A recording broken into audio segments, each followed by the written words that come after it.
Iris Lee at Sian Lim proud na flinex sa publiko ang larawan habang magkaakbay sa ulan. Talagang lantaran na ang relasyon ngayon ng kapuso aktor na si Sian Lim at producer na si Iris Lee matapos ang pag-amin ng aktor patungkol sa kanilang relasyon ilang linggo na ang nakakalipas. Kamakailan lamang ay ipiniflex ni Sian Lim sa kanyang social media ang larawan nila ni Iris Lee kung saan makikita silang saklab sa iisang payong habang magkaakbay na naglalakad sa ulan. Talagang proud na proud si Sian Lim ngayon sa kanyang panibagong girlfriend na si Iris Lee dahil kapansin-pansin ang pagpiflex niya rito sa kanyang social media accounts. Tila pinapatunayan lamang umano ngayon ng aktor na si Sian Lim kung gaano siya kasaya at kaseryoso ngayon kay Iris Lee. Gayun din naman si Iris Lee na patuloy rin ang pagpiflex sa mga larawan nila ng aktor. Kaagad namang umani ng samot-saring komento mula sa mga netizens at maging ng mga celebrities ang mga post ni na Sian Lim at Iris Lee.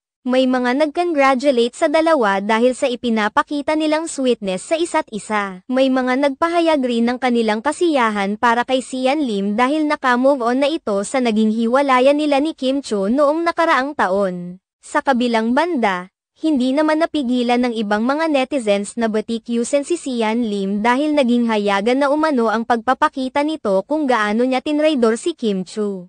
Matatandaan na marami pa ring mga netizens ang hindi naniniwala sa naging pahayag ni Sian Lim na si Kim Chiu ang nag-initiate ng kanilang paghihiwalay.